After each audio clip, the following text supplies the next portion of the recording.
Are you a potato? Or are you an egg? If you put a potato in boiling water, it becomes soft.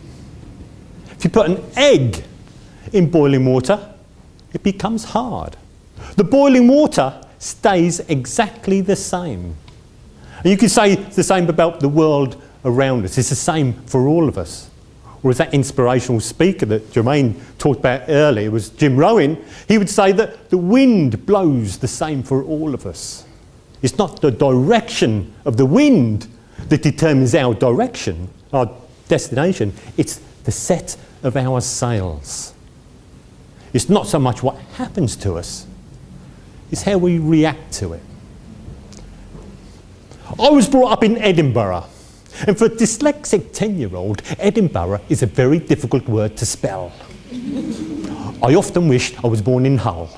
And that's something you're not going to hear very often. At school, I was labelled dyslexic.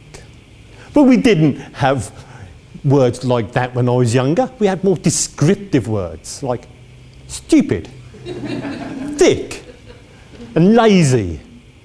Throughout my school years, I was told this by my teachers, my family, my friends, day in, day out, week after week, month after month, going into years, giving me the mindset that I was stupid, thick, and lazy, and I would never achieve anything. I couldn't spell. I couldn't pass written exams. I wasn't going to sixth form. I definitely wasn't going to university. I had the same teaching as all the other students, but I felt a misfit. I felt like an egg in a sack of potatoes. I struggled through my mock exams. And one day, my technical drawing teacher took me to one side after class, Mr. Morton. Give me a talking to. He said, "Richard, you're one of my best students." Ooh. "Well, how do you work that one out?" He said, "Well, you do your homework, you're diligent, you're quiet in class, and you've got this certain logic. You can work things out that a lot of the other students can't." He said, "I know you're struggling, I know your disabilities, but it's not your fault. It's the school's fault. They don't have the ability to teach somebody like you." He gave me some advice that day, my advice I will never forget. He said, "Richard, concentrate on what you're good at and accept you're different." We all struggled wishing we were different than we are. But I found when I accepted that I was different, that stress went. I put my head down, got on with my work, passed some exams that were subjects I enjoyed doing, and went out into the wide world looking for a job for somebody that required my talents of being artistic and creative. I got a job in automotive design, or as I like to call it, car design, because it's so much easier to spell.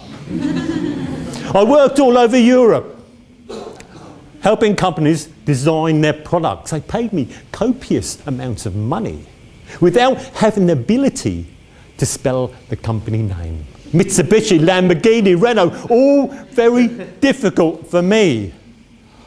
I could get BMW. I can speak 4 different languages. I'm dyslexic in them all.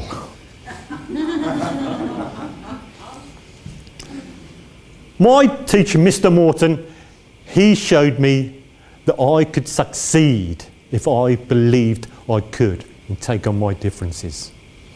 Do you know what I learned in that time? I learned that I was amazing. Do you know what else I learned? I learned that you are amazing too.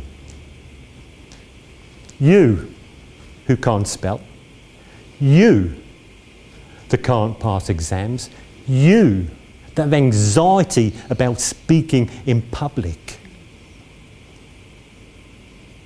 Are you a potato or are you an egg? It doesn't really matter. These two wonderful ingredients are needed to make an exceptional Spanish omelette.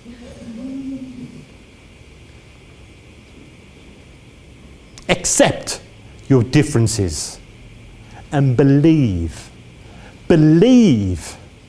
that you are amazing just as you are.